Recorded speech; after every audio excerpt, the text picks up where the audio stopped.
Hello friends, अभी हम पढ़ रहे हैं भारतीय न्याय संहिता BNS 2023। Chapter 1 and 2 are completed. Chapter number 3 is under progress, that is from section 14 to 44, general exceptions. General exception chapter is some lengthy chapter. We will cover it in 3 days. First day I already covered. Today is second day of this chapter. Let's start. इस chapter को 3 दिन में हम पूरा करेंगे, जिसमें से एक दिन हम पढ़ चुके हैं सेक्शन नंबर 14 से लेकर 18 तक। आज सेक्शन नंबर 19 से हम शुरू करेंगे। तो सेक्शन नंबर 19 क्या है? Act likely to cause harm but done without criminal intent. क्या है कि act likely to cause harm, अगर कोई ऐसा एक्ट है, कोई ऐसा कार्य है जिससे कि हार्म होने की संभावना है, हार्म कॉज करने की संभावना है, but done without criminal intent, लेकिन ऐसा कार्य करने में कोई भी क्रिमिनल इंटेंट नहीं है। And to prevent other harm, और दूसरे हार्म को, दूसरे नुकसान को कम करने के लिए है। अगर इस प्रकार का कोई कार्य किया गया है तो वो भी एक्सेप्शन के अंतर्गत आएगा सेक्शन 19 में। ये प्रोविजन आईपीसी में भी किया गया था। आईपीसी के सेक्शन 81 में इस प्रकार का उपबंध किया गया था, जो कि अभी बीएनएस के सेक्शन 19 में किया गया है कि कोई ऐसा कार्य है जो कि किसी दूसरी हार्म को कम करने के लिए किया जाता है और विदाउट क्रिमिनल इंटेंट किया जाता है। हालांकि इसमें हार्म हो सकता है, कोई नुकसान हो सकता है, लेकिन इंटेंट नहीं है। तो क्या प्रोविजन है? Nothing is an offence merely by reason of its being done with the knowledge that it is likely to cause harm, if it be done without any criminal intent to cause harm, and in good faith for the purpose of preventing or avoiding other harm to person or property। देखो simply बात है इसमें, good है faith. Good faith को मैंने underline भी किया, highlight किया कि गुड फेथ में अगर कोई वो बंदा कार्य करता है, हालांकि जो कार्य कर रहा है उससे हार्म होने की संभावना है, लेकिन वो गुड फेथ में कार्य कर रहा है, उसका कोई क्रिमिनल इंटेंट नहीं है और वो किसी दूसरी हार्म को कम करने के मकसद से वो कार्य कर रहा है। अब वो हो सकता है कि दूसरा जो हार्म है वो पर्सन को हो या फिर प्रॉपर्टी को। अगर इस प्रकार से वो कार्य कर रहा है तो वो क्या नहीं होगा, अपराध नहीं होगा, वो एक्सेप्शन 19 सेक्शन 19 के अंतर्गत आएगा। एक्सप्लेनेशन पढ़ लेते हैं इसकी एक, कि it is a question of fact in such case whether the harm to be prevented or avoided was of such a nature and so imminent as to justify or excuse the risk or doing the act with the knowledge that it was likely to cause harm।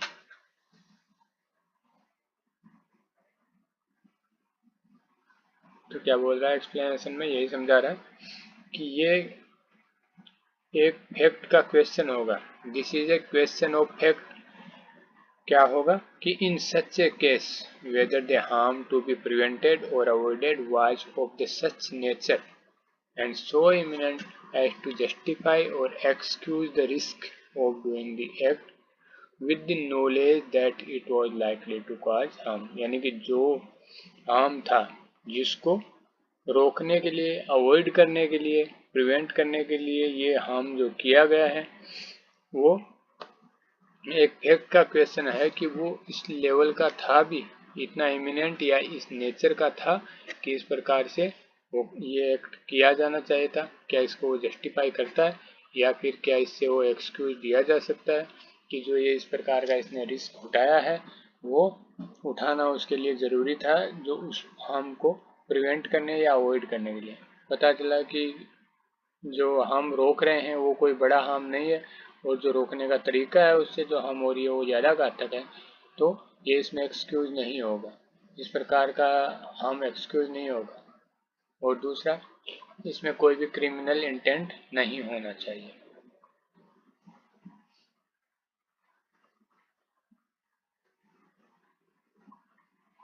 देखो illustration दे रखा है, illustration देखते हैं। The captain of a vessel, एक vessel का captain है, suddenly and without any fault और negligence on his part, यानी कि अचानक से क्या करता है, विदाउट एनी फॉल्ट, बिना किसी फॉल्ट के, और नेग्लिजेंस, बिना किसी नेग्लिजेंस के, ऑन हिज पार्ट, अपने पार्ट में न कोई फॉल्ट है न कोई नेग्लिजेंस है, finds himself in such A position, यानी उसने कोई नेग्लिजेंस नहीं किया, कोई मिस्टेक नहीं की, कोई फॉल्ट नहीं है, फिर भी अपने आप को इस प्रकार से पाता है कि before he can stop his vessel he must inevitably run down a boat B with 20 or 30 passengers on board unless he changes his course of his vessel।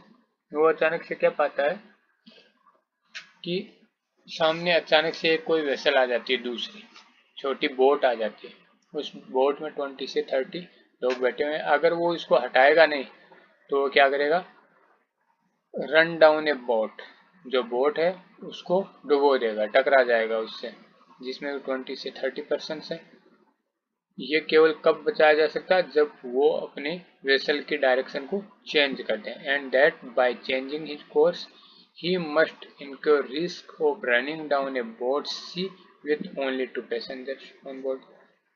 और अगर वो रास्ता चेंज करता है तो दूसरी साइड में एक छोटा बोट है जिसमें 2 पैसेंजर हैं ओनली, सीधा जाता है तो एक बड़ी बोट है जिसमें 20 से 30 पैसेंजर हैं, और अगर रास्ता चेंज कर देता है तो एक छोटी बोट है जिसमें ओनली 2 पैसेंजर्स ऑन बोर्ड है।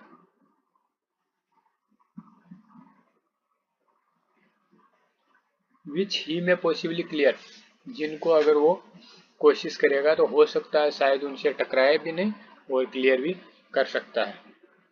Here if A letters his course,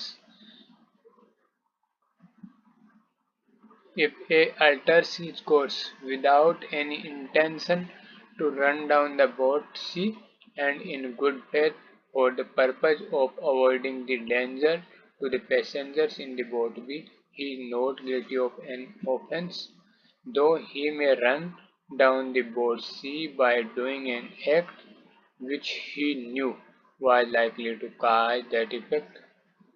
If it be found as a matter of fact that the danger which he intended to avoid was such as to excuse him in incurring the risk of running down the boat। यानी इसमें क्या बोलता है कि वो सामने अगर जाता है सीधा तो एक बोट है बी, उस बोट में 20 से 30 पैसेंजर हैं, उनको वो डुबो देगा। अगर वो अपने डायरेक्शन चेंज कर लेता है तो उस डायरेक्शन में एक छोटी बोट है जिसमें 2 पैसेंजर हैं, उनको वो डुबो देगा। और हो सकता है कि वो साइड में इस प्रकार से है कि वो उनको डुबोए भी नहीं, बच भी सकते हैं।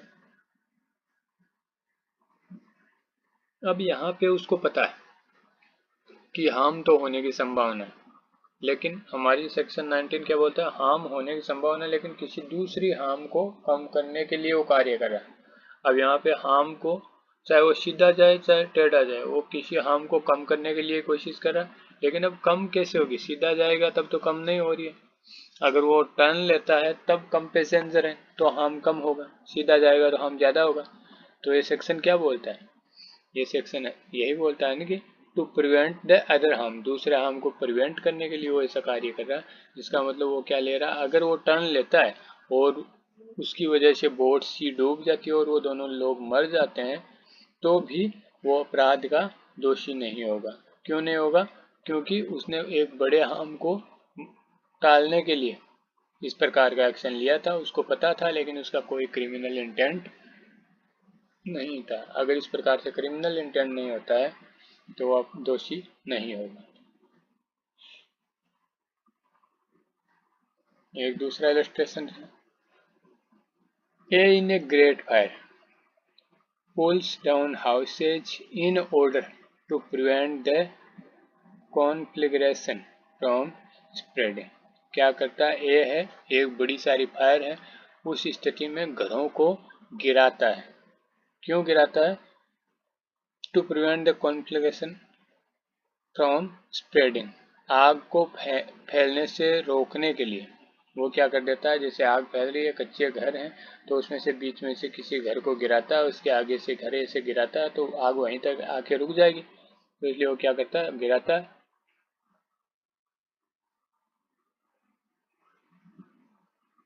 He does this with the intention in good faith of saving human life or property। उसका इंटेंशन क्या है? आग को फैलने से रोकना, मतलब ह्यूमन बॉडी और प्रॉपर्टी को नुकसान होने से बचाना। Here if it be found that the harm to be prevented was of such a nature and so imminent as to excuse as act is not guilty of the offence. अगर मान लो यहाँ पे साबित हो जाता है कि आग इस प्रकार से थी कि अगर वो नहीं गिराता तो वो आग ज़्यादा फैल जाती, और उसने आग को फैलने से रोकने के लिए ही ऐसा कार्य किया, अगर ये इस प्रकार से साबित हो जाता है तो क्या माना जाएगा? उसको गिल्टी नहीं माना जाएगा।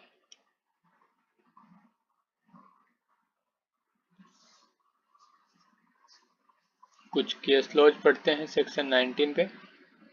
पहला है आर वर्सेस डडले, बहुत इंपॉर्टेंट केस है, R versus Dudley and Stephens 1884। क्या है? This is a famous English legal case, ये इंग्लिश लीगल केस है famous, that involve the doctrine of necessity. इसमें क्या इन्वॉल्व किया गया? डॉक्ट्राइन ऑफ नेसेसिटी, जो नेसेसिटी की डॉक्ट्राइन है उसको इसमें इन्वॉल्व किया गया। The case involve 4 men who were shipwrecked and stranded on a lifeboat in the middle of the ocean। 4 लोग थे, वो एक ओशियन के बीचों बीच शिप में थे। After several days without food and water, बहुत सारे दिन हो गए बिना फूड और वाटर के, बिना खाने और पानी के। The men decided to kill and eat one of their comrades' young boy in order to survive। उन लोगों ने क्या डिसाइड किया कि उनके बीच में एक छोटा बच्चा था, यंग लड़का था, उसको मार के खाने के लिए उन्होंने प्लान किया। क्यों? क्योंकि वो जिंदा रहना है तो कुछ खाना पड़ेगा, तो जिंदा रहने के लिए, सर्वाइव करने के लिए उन्होंने खाने का प्लान किया। They were eventually rescued by a passing ship। वो उस बच्चे को खा गए, प्लान किया, खाए उन्होंने, और उनको फिर उसके पास से गुजरती हुई शिप के द्वारा बचा लिया गया। एंड चार्ज्ड विथ मर्डर, और उनको मर्डर का चार्ज लगाया गया। During the trial the defendants argued that they were justified in killing and eating their comrade because it was necessity to save their own lives. जब उनका trial हुआ तो उन्होंने ये जस्टिफाई किया कि उन्होंने बच्चे को मार के खा लिया, ये कुछ गलत नहीं किया क्योंकि ये नेसेसिटी थी। ये जस्टिफाइड है उस बच्चे को मार के खाना, क्योंकि ये उनको जिंदा रहने के लिए ज़रूरत था, ये नेसेसिटी थी। They argued that the doctrine of necessity applied in their case. उन्होंने आर्ग्यू किया कि डॉक्ट्राइन ऑफ नेसेसिटी है वो उनके केस में लागू होती है। As they were facing a situation of extreme necessity and had no other reasonable means of survival। कि उनके पास में नेसेसिटी थी, इसलिए नेसेसिटी की डॉक्ट्राइन उनके ऊपर लागू होती है। क्यों? क्योंकि वे इस प्रकार की सिचुएशन में थे, इस प्रकार की एक्सट्रीम नेसेसिटी में थे कि उनके पास इसको मारकर खाने के अलावा कोई और दूसरा ऑप्शन नहीं था। The court rejected the argument and found the defendants guilty of murder। Court ने वो आर्ग्यूमेंट है उनको रिजेक्ट कर दिया और उनको मर्डर का दोषी माना। The judge stated that the doctrine of necessity could not be used to justify the killing of another person। जजों ने क्या स्टेट किया कि जो डॉक्ट्राइन ऑफ नेसेसिटी है वो उन मामलों में लागू नहीं होती है, उन मामलों को जस्टिफाई नहीं करती है जिसमें अपनी जान बचाने के लिए किसी दूसरे की जान ले ली जाती है, किलिंग ऑफ अनदर पर्सन, दूसरे व्यक्ति को मार दिया जाता है। Even in a situation of extreme necessity, अगर चाहे वो सिचुएशन ऐसी क्यों न हो कि एक्सट्रीम नेसेसिटी है। The dependents were sentenced to death, जो डिपेंडेंट थे उनको डेथ सेंटेंस दिया गया, बट सेंटेंस वो later commuted to 6 months in prison, लेकिन उसको बाद में कम्यूट कर दिया गया 6 months के प्रिजन में। The case of R versus Dudley and Stephens is often cited as an example of the limits of the doctrine of necessity। जो Dudley R versus Dudley and Stephens है, ये case है वो doctrine of necessity के limits है उनके रूप में एग्जाम्पल दिए जाते हैं इसको। As it demonstrated that the doctrine could not be used to justify the taking of another person's life, यानी जो डॉक्ट्राइन ऑफ नेसेसिटी है वो किसी दूसरे व्यक्ति की जान लेने के लिए किसी भी प्रकार से आपको जस्टिफाई नहीं करती है। आप अपनी जान बचाने के लिए किसी दूसरे की जान नहीं ले सकते हो।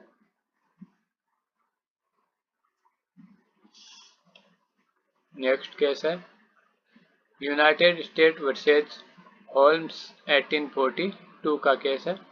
In this case, an American vessel by the name William Brown,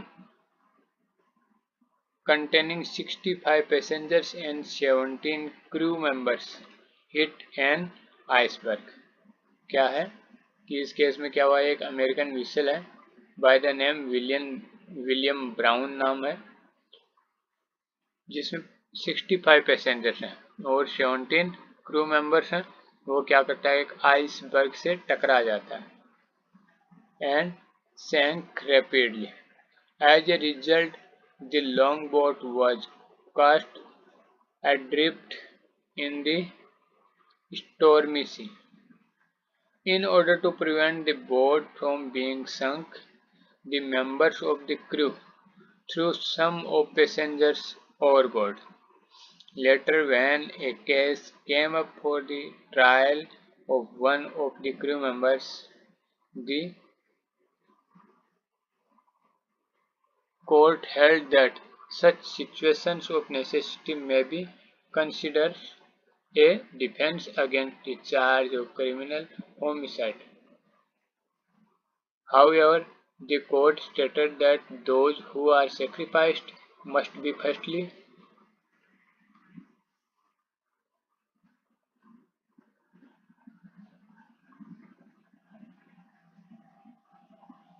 तो इसमें देखो क्या बताया गया है कि ऐसे अमेरिकन वेसल थी जिसमें जो टकरा जाता है, किससे, आइसबर्ग से टकरा जाता है, जिसमें 65 पैसेंजर्स थे और 17 क्रू मेंबर्स थे।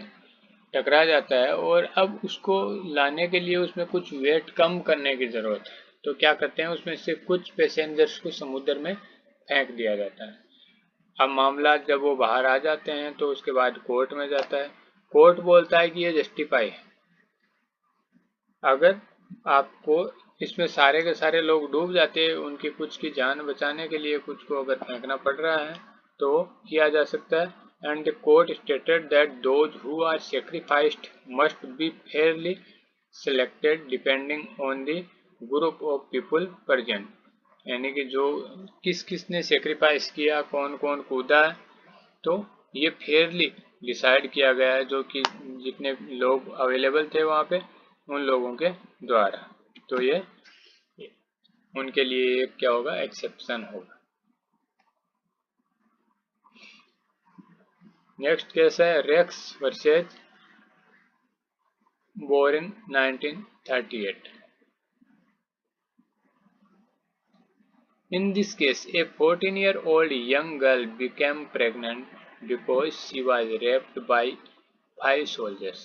इस केस में क्या होता है कि एक 14 ईयर्स की ओल्ड गर्ल है, 14 ईयर्स की, वो प्रेग्नेंट हो जाती है due to rape by 5 soldiers. The dependent the dependent was a gynaecologist.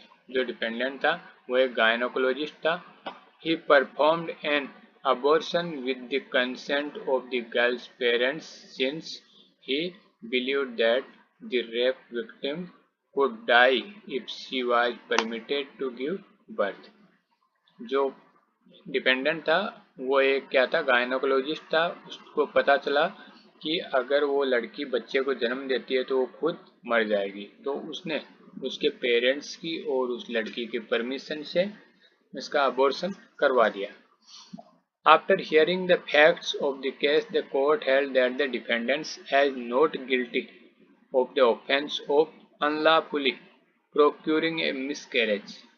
The defendant was found not guilty because he acted in good faith by performing his duty as a gynecologist। अब देखो इस case को अगर हम पढ़ते हैं तो इसमें क्या बताया गया है कि वो गायनोकोलॉजिस्ट था, उसने उसका अबॉर्शन करवा दिया। अब वो गिल्टी नहीं है। क्यों नहीं है? क्योंकि उसने उसके पेरेंट्स की सहमति ली थी और अगर नहीं कराया जाता अबॉर्शन तो वो लड़की मर जाती। लेकिन आप ये मत समझिए कि उन्होंने रेप कर दिया, वो गिल्टी क्यों नहीं है। ये केवल इस मामले की हो रही है। सेक्शन 17 के हिसाब से हम यहाँ पे पढ़ रहे हैं कि सेक्शन 19 के हिसाब से हम पढ़ रहे हैं कि एक काम को, एक मतलब कुछ हार्म है उसको बचाने के लिए दूसरा हार्म किया जा रहा है, यानी उस लड़की की जान बचाने के लिए अबॉर्शन किया जा रहा है, तो ये पाप नहीं है। जो रेप किया है उसके लिए उनको दंड जरूर मिलेगा, वो तो उनके द्वारा किया गया अपराध होगा ही। नेक्स्ट है धनिया दाजी वर्सेज एम्परर 1868 का केस है। The accused was a toddy tapper. जो एक्यूज्ड था वो एक क्या था, टोडी टेपर था। He observed that his toddy was being stolen from the trees regularly. उसने देखा कि उसका जो टोडी है वो उसके पेड़ों से रेगुलरली चोरी हो रहा है। टू प्रिवेंट इट, उसको रोकने के लिए, he poison toddy in some of the trees, उसने क्या किया, आज कुछ पेड़ों पे पॉइजन लगा दिया। He sold toddy from other trees, और दूसरे पेड़ों से उसने टोडी बेच दिया। However by mistake the poison toddy was mixed with other toddy, लेकिन गलती से क्या हुआ, जो पॉइजन वाला टोडी है वो दूसरे टोडी में मिक्स हो गया। And some of the customers were injured and one of them died, और तो उसमें से कुछ कस्टमर जो थे वो इंजर्ड हो गए और कुछ को एक की मौत भी हो गई। ही वाज प्रोसिक्यूटेड, उसको प्रोसिक्यूट किया गया। During the trial he took the defence of section 81 of IPC, उसने क्या किया, सेक्शन 81 ऑफ आईपीसी का सहारा लिया। The Privy Council did not accept his contention of just necessitates, means जो आवश्यकता का जो डॉक्ट्राइन है उसका उसने सहारा लिया, लेकिन उन्होंने क्या कर दिया, काउंसिल ने एक्सेप्ट नहीं किया। As mixing poison was done by the accused intentionally and also with a knowledge that it would cause grave danger to the people, and accused was convicted and punished under section 328 of IPC. ये IPC का क्यों जिक्र किया गया है, क्योंकि BNS अभी आया, ये केस आईपीसी के हिसाब से ही हुआ था, तो इसलिए आईपीसी के सेक्शंस लिखे गए हैं। तो उसने उनमें पॉइजन मिलाया था, इंटेंशनली मिलाया था कि इसको कोई भी खाएगा तो उसको एक ग्रेट हार्म होगी, जानबूझ के मिलाया गया था। दूसरे हार्म को नहीं कम करने का कोई इसमें था नहीं उद्देश्य, वो अपना पर्सनल लॉस को कम करना चाह रहा था केवल, तो इसलिए वो क्या होगा, गिल्टी होगा। अब नेक्स्ट है section 20, act of a child under 7 years of age, यानी कि 7 वर्ष से नीचे की अगर कोई एज का बच्चा है तो उसके द्वारा किया गया कोई भी कार्य अपराध नहीं होगा। ये सेक्शन 82 में था आईपीसी के। तो क्या है, nothing is an offence which is done by a child under 7 years of age, यानी कि वो कोई भी बात ऑफेंस नहीं है जो कि एक बच्चे के द्वारा जो 7 साल से कम उम्र का है उसके द्वारा की गई है, तो वो अपराध नहीं होगा। इसमें केस लॉज दिए गए हैं। तो पहला केस लॉ हम पढ़ते हैं कि एम्परर वर्सेस वली मोहम्मद 1936। तो क्या है, here two children, one aged 8 and the another 5 were convicted by the trial court for throwing stones on a moving train, which would be punishable under section 127 of Railways Act 1890। यानी कि दो बच्चे हैं जिनको convict किया गया, एक 8 साल का है, दूसरा 5 साल का है। किस लिए? ट्रेन के ऊपर उन्होंने पत्थर फेंके थे। तो ट्रेन के ऊपर फेंके तो रेलवे एक्ट 1890 का सेक्शन 127 है, वो उनको गिल्टी मानता है और उसके हिसाब से उनको कॉन्विक्ट किया गया। Upon appeal this said high court said that the accused aged 8 is entitled to the defense under section 83 because it was found that he had not developed sufficient maturity of understanding in the appearing the risk involved or in understanding the nature and consequences of his act in throwing stones on a moving train, and the accused aged 5 is entitled to defense under section 82 of IPC। यानी क्या बोल रहे हैं, एक 8 साल का है, एक 5 साल का। 7 साल तक का बच्चा है वो दोष मुक्त होता है, चाहे वो कुछ भी कर दे, कोई भी उसके द्वारा किया गया कार्य है वो ऑफेंस नहीं है, और जो आईपीसी का सेक्शन 82 में था।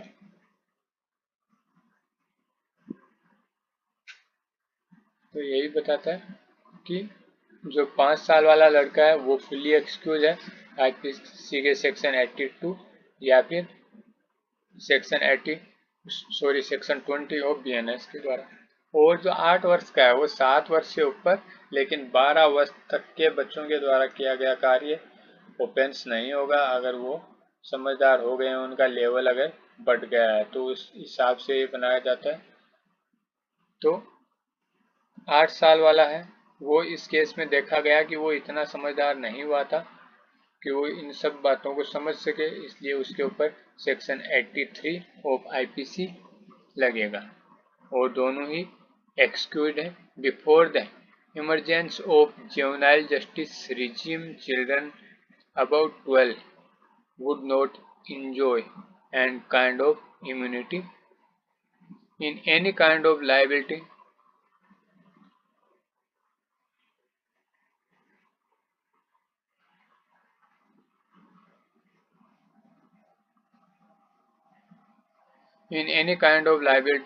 would be convicted if found guilty.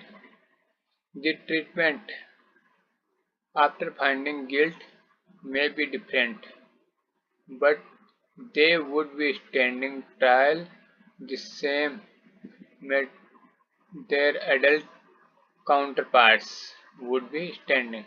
This is what can be gathered from the studying of all the cases during period of 1860 से 1960। यानी कि इसमें क्या बताया गया है कि 7 वर्ष तक का बच्चा अगर कोई अपराध करता है तो अपराध नहीं होगा, और 7 वर्ष से ऊपर वाला बच्चा है वो अगला सेक्शन हम जो पढ़ेंगे 21 उसमें आएगा कि वो भी अपराध नहीं होगा अगर उसमें पूरी समझदारी अभी तक नहीं आई है तो। और अगर वो समझदार हो गया है, मेच्योरिटी आ गई है, तो वो फिर दोषी हो जाएगा। इसका एक दूसरा केस लो और पढ़ते हैं, एम्परर वर्सेस पारसराम दुबे 1950 का केस है। A child was बेयरली 13 years old। एक बच्चा है जो कि 13 साल का है, and was accused of having committed the offence of rape, was found guilty of attempt to rape because the court was of the view that he had not developed physical capacity to commit the offense। 13 years का बच्चा है, उसके ऊपर rape rape का आरोप लगाया जाता है तो कोर्ट क्या करता है, ट्रायल करता है और देखता है कि उसकी अभी फिजिकल कैपेसिटी है, वो रेप का ऑफेंस करने की अभी डेवलप नहीं हुई है।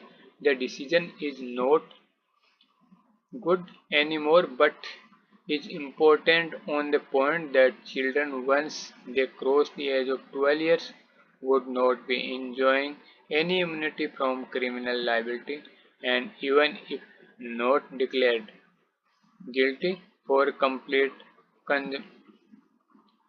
consummated offense, at least for the attempt they would certainly be guilty।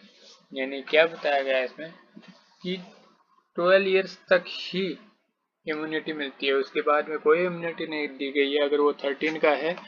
और अगर मान लो अब भी उसकी फिजिकल स्ट्रेंथ इस प्रकार के नहीं है कि वो रेप का ऑफेंस कर सके, फिर भी वो गिल्टी होगा। अटेम्प्ट टू रेप का वो गिल्टी जरूर होगा। अगर उसने अटेम्प्ट इसका किया है तो उसको एक्सक्यूज नहीं दिया जा सकता है after 12 years.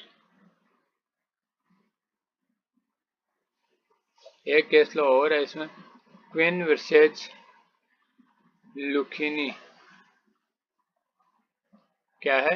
It was held that merely the proof of age of the child would be conclusive proof of innocence and would ipso facto be an answer to the charge against him।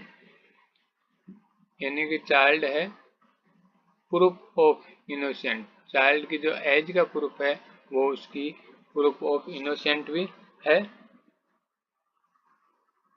Next है Hiralal Malik versus state of Bihar, 1977 का case है। इन this case Hiralal Malik A 12-year-old boy, ये हीरालाल कौन है? एक 12-year-old boy है, along with his 2 elder brothers, जो अपने 2 बड़े भाइयों के साथ was charged with the homicide of Arjun Malik. क्या करता है वो? होमिसाइड के लिए चार्ज किया जाता है of Arjun Malik, and they were convicted under section 302 read with section 34 of the IPC। उनको कॉन्विक्ट किया जाता है सेक्शन 302 एंड 34 ऑफ आईपीसी में।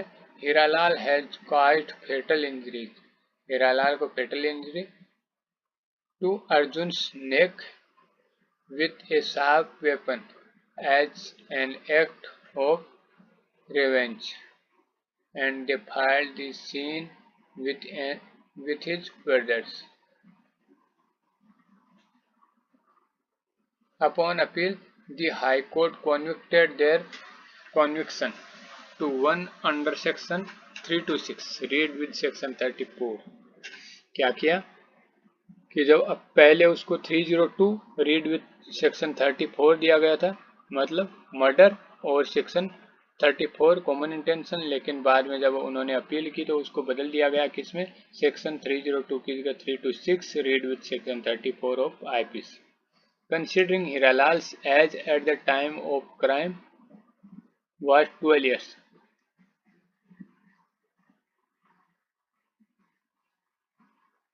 जब क्राइम हुआ तो हीरालाल की एज कितनी थी? 12 ईयर्स थी। The high court took A compassionate view and reduced the sentence to 4 years of rigorous imprisonment। फिर हाई कोर्ट ने उसको रिग्रेस imprisonment दिया for 4 years। However, Hiralal appealed his decision to the Supreme Court। Hiralal ने क्या किया? अब जो appealed his decision, जो अपना डिसीजन था उसको सुप्रीम कोर्ट में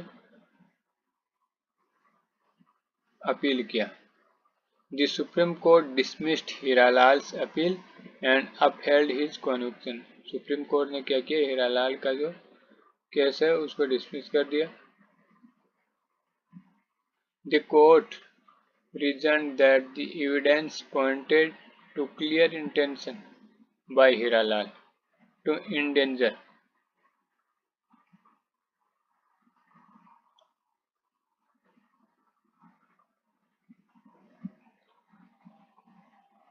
यानी उसने क्या किया, पुलिस ने उसकी जो भी था डिसीजन उसको वैसा ही रखा। And the court reason that, court ने क्या रीजन दिया, that the evidence pointed to clear intention by Hiralal to endanger the life of the deceased, यानी कि जो डिसीज है उसकी लाइफ को इंडेंजर दिखाते हुए। And there was no evidence to suggest that Hiralal was not mature, यहाँ पे कोई भी ऐसा एविडेंस नहीं था जो ये दिखाता हो कि हीरालाल मैच्योर नहीं था। Enough to understand the consequences of his actions at the time of the offence, यानी कि ऑफेंस के टाइम पे हीरालाल मैच्योर नहीं था ऐसा दिखाने के लिए कोई भी कॉन्सिक्वेंस अवेलेबल नहीं है। अब नेक्स्ट है सेक्शन 21। सेक्शन 21 क्या है, act of a child above 7 years and under 12 years of age. 7 years तक का हमने सेक्शन 20 में पढ़ लिया।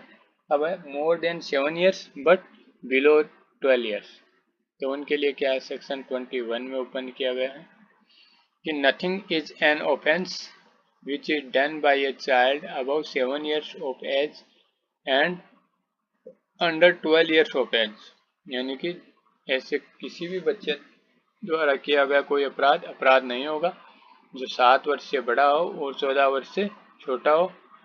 Who has not attended sufficient maturity of understanding, जो अभी तक सफिशिएंट मेच्योरिटी ऑफ अंडरस्टैंडिंग जिसमें नहीं आई है, टू जज of the nature and consequences of his conduct on that occasion, यानी कि जिसके अंदर समझदारी नहीं आई है, अंडरस्टैंडिंग नहीं आई है, तो वो इसमें नहीं आएगा, यानी कि उसको ये इस प्रकार की छूट मिलेगी। ये आईपीसी के सेक्शन 83 में था, लेकिन जो समझदार एनफ है उसको कोई एक्सक्यूज नहीं दिया जाएगा। नेक्स्ट है section 22, act of a person of unsound mind, ऐसा व्यक्ति जो अनसाउंड माइंड है उसके द्वारा कोई किया गया कार्य अपराध होगा या नहीं होगा, तो उसके बारे में ओपन किए गए सेक्शन 22 में। क्या है सेक्शन 22, पहले आईपीसी में सेक्शन 84 हुआ करता था, अभी बीएनएस में इसको 22 बना दिया गया है कि nothing is an offence which is done by a person who at the time of doing it by reason of unsoundness of mind. तो क्या बोलता है, नथिंग इज एन ऑफेंस, ऐसा कोई भी कार्य ऑफेंस नहीं होगा, which is done by a person, जो कि ऐसे व्यक्ति द्वारा किया गया है, who at the time of doing it, ऐसा व्यक्ति जो जब ये कार्य कर रहा था, by reason of unsoundness of mind, यानी कि जो कार्य कर रहा था उस टाइम पे वो अनसाउंड माइंड था, is incapable of knowing the nature of act, यानी कि उस टाइम पे अनसाउंड माइंड व्यक्ति था, तो उसकी वजह से वो ये जानने में असमर्थ था कि ये जो अपराध किया जा रहा है वो अपराध है, वो मतलब अपराध के नेचर को ही नहीं पहचान पा रहा था, और that he is doing what is either wrong और contrary to law, यानी कि क्या गलत है और क्या contrary to law है, ये पहचानने में वो पहचान नहीं पा रहा था अनसाउंडनेस माइंड की वजह से, तो वो क्या नहीं होगा, ऑफेंस नहीं होगा। ये आईपीसी के सेक्शन 84 में दिया गया था। अनसाउंडनेस ऑफ माइंड के कुछ केस लॉज हैं, तो पढ़ते हैं। पहला है मैग्नाटन केस 1843, बहुत ही इम्पोर्टेंट लैंडमार्क केस है, ये बहुत बार बार पूछा जाता है, ये नहीं पूछा जाता है तो आपके एग्जाम में इस प्रकार के क्वेश्चन आते हैं जिनमें कि ये केस आपको लिखना होता है, तो इसको हम अच्छे से देख लेते हैं। पहला है Daniel M'Naghten was a Scotsman, जो डेनियल मैग्नाटन है वो क्या है, एक स्कॉट्समैन है, and he was tried for the murder of Edmond Drummond, उसको इसके मर्डर के लिए क्या किया जाता है, ट्राई किया जाता है।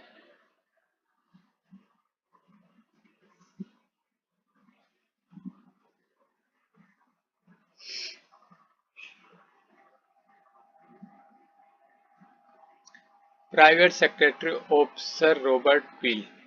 जो सर रॉबर्ट पील है उसका वो प्राइवेट सेक्रेटरी है। दी देन प्राइम मिनिस्टर, जो उस टाइम का प्राइम मिनिस्टर था, उसका प्राइवेट सेक्रेटरी है, वो था। He was under an insane delusion, वो उस टाइम पे इंसान डिल्यूशन के अंदर था। That Sir Robert Peel had injured him, जो सर रॉबर्ट पील है उन्होंने उसको क्या किया, इंजर्ड किया। And mistaking Drummond for Sir Robert Peel he shoot and killed him, उसने क्या किया, by mistaking Drummond for Sir Robert Peel, उसने रॉबर्ट कील किसको समझ लिया, जो उसका पर्सनल सेक्रेटरी था ड्रूमुड, उसको समझ लिया और उसको गोली मार दी। The accused pleaded for insanity in the defence, accuse था, उसने क्या अपील किया कि वो जब इस प्रकार का अपराध किया उस टाइम पे वो इंसेनिटी के अंडर में था। The medical evidence that produced shown he was suffering from a morbid delusion, जो जब उसका मेडिकल एविडेंस आए तो उनमें ये बताया गया कि he was suffering from a morbid delusion, जो मोरबिड डिल्यूशन है उसके द्वारा वो सफर है कर रहा है पहले से ही। Due to which he lost his power of control, इसके द्वारा वो अपने पावर ऑफ कंट्रोल खो दिया। And therefore he was acquitted on the ground of insanity, और इसके बाद में वो इंसेनिटी के ग्राउंड पे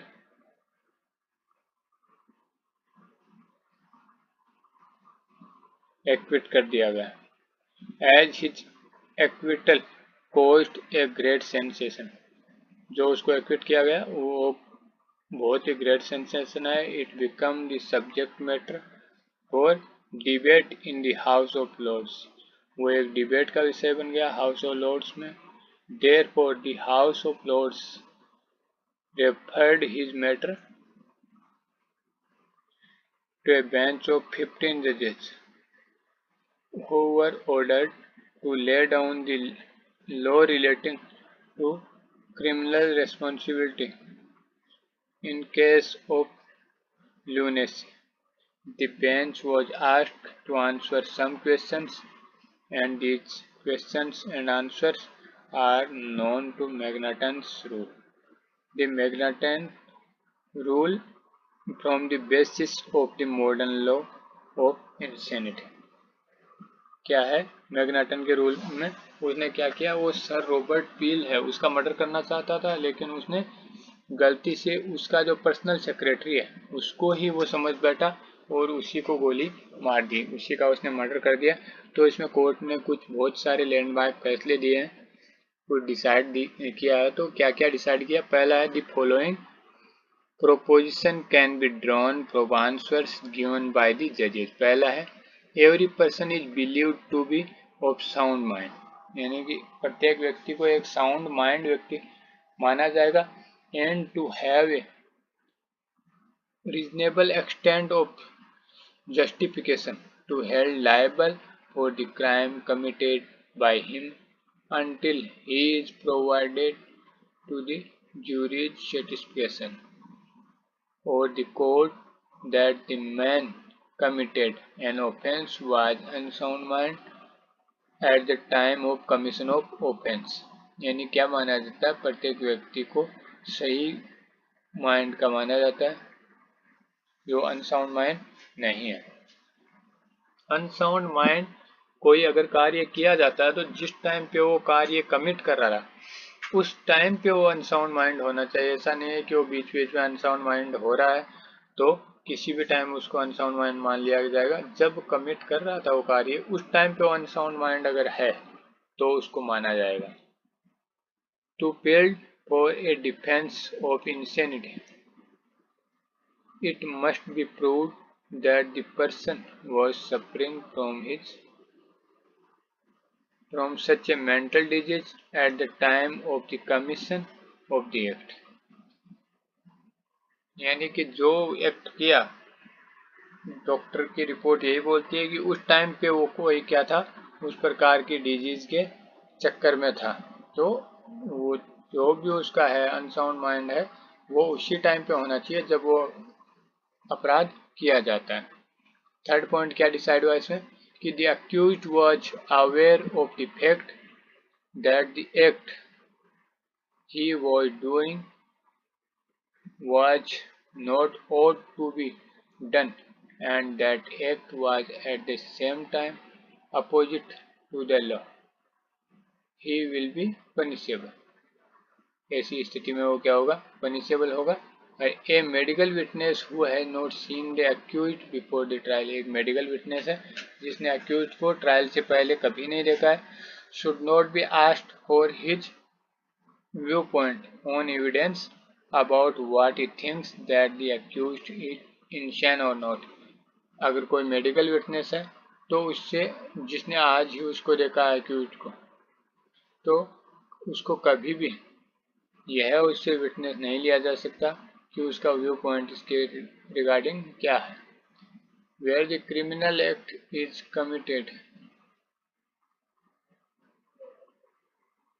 जब क्रिमिनल एक्ट है अगर कमिट किया जाता है by a man under some instant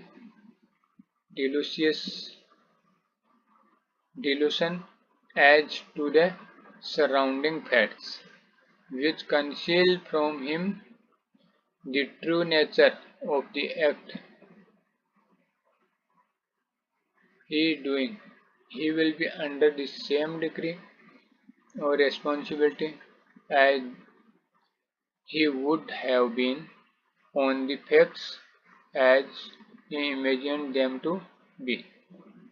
यानी ये इसमें ये जो मैग्नाटन केस है उसमें काफ़ी लैंडमार्क केस है और इसमें काफ़ी डिसीजन दिए गए थे, तो वही सारे हम पढ़ रहे हैं। इस प्रकार 5 रूल बन गए थे नए, यही 5 रूल हम पढ़ रहे हैं। इसका दूसरा केस है Ratanlal versus state of Madhya प्रदेश, यानी कि मध्य प्रदेश स्टेट का रतनलाल का केस है। The appellant was caught setting fire to the grass in an open land.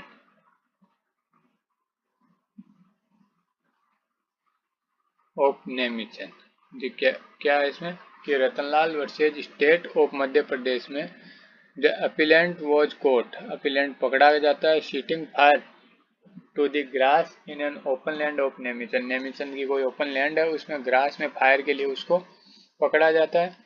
When he was asked why he did it, जब उसको पूछा जाता है कि उसने ऐसा क्यों किया, ही रिप्लाइड, उसने क्या जवाब दिया,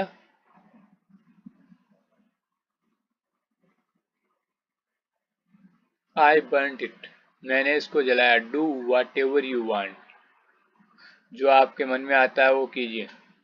इस प्रकार से जब उसको पूछा गया कि आग क्यों लगाई तो ये रिप्लाई देता है the appellant was charged under section 435 mischief by fire with intent to cause damage of the Indian Penal Code. क्या किया जाता है, उसको सेक्शन 435 आईपीसी के तहत चार्ज लगाया जाता है। According to the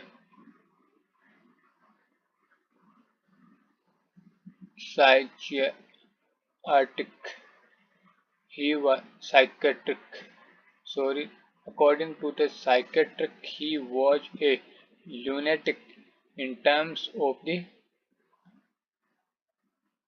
Indian Lunacy Act 1912. The report expressly stated the accused is, report ने expressly क्या state किया, accused is first remains depressed, जो accused है वो remains depressed, does not speak, third is he is a case of lunatic depression and psychosis, and fourth is he required therapy. The trial court held that the accused was not liable to be punished. An appeal was filed by the state and the High Court.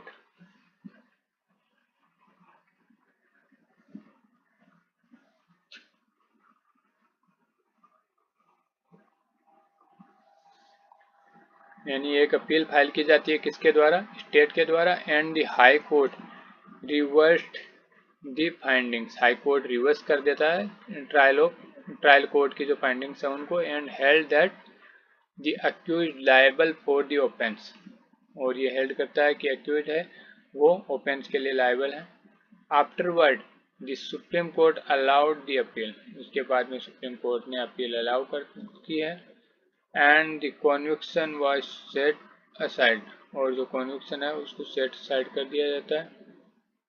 Based upon two major factors, दो major factors पे, medical evidence provided and according to the behaviour of the accused on the day of the occurrence the factors decided, यानी क्या किया जाता है, ये appeal की जाती है सुप्रीम कोर्ट में, उसके बाद में कॉन्विक्शन है उसको set side upon upon two major factors, तो मेजर फैक्टर्स पे उसको सेट साइड किया जाता है, एंड मेडिकल एविडेंस प्रोवाइड करवाया जाता है।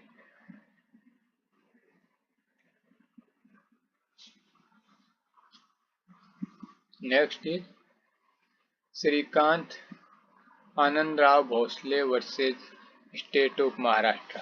इस केस में क्या बताया गया, in this case the accused was a police constable, जो अक्यूज्ड है वो पुलिस कांस्टेबल है। His wife was hit on the head with a grinding stone, उसकी वाइफ को ग्राइंडिंग स्टोन से सिर पे चोट मारी जाती है बाय द अक्यूज्ड के द्वारा, and she was immediately taken to the hospital, उसको तुरंत हॉस्पिटल लाया जाता है, बट वाज फाउंड डेड, लेकिन जैसे हॉस्पिटल लाया जाता है तो वो उसको डेड डिक्लेयर कर दिया जाता है। After investigation the appellant was charged for the offence of murder, और जो अपीलेंट है उसको मर्डर के ऑफेंस के लिए ट्रायल किया जाता है। Insanity was pleaded as a defence, तो उसने डिफेंस में इंसेनिटी का फायदा लिया कि वो इंसेंट था। The appellant had a family history where his father also suffered from mental illness, अब क्या किया जाता है, उसकी फैमिली हिस्ट्री को देखा जाता है तो उसका जो फादर है वो मेंटल इलनेस का शिकार था। The appellant had a family history where his father also suffered from mental illness, यानी वो उसकी फैमिली हिस्ट्री देखते हैं तो उसका फादर भी मेंटल इलनेस का शिकार हो चुका था। The reason for such an ailment was not known. The appellant was undergoing treatment for his mental disease, जो appellant है उसका mental disease के लिए क्या चल रहा है, ट्रीटमेंट चल रहा है। It was observed that the motive for the murder was quite weak, जो मर्डर है उसके लिए क्या है, मोटिव कमजोर है। After killing his wife, the accused did not attempt to the hide or run away, और वो दौड़ जाता है।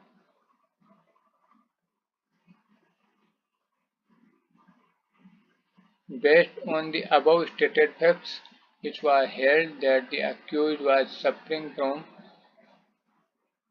paranoid schizophrenia, and he was incapable of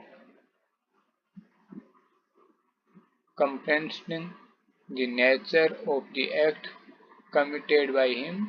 Therefore, he was not guilty of murder and will be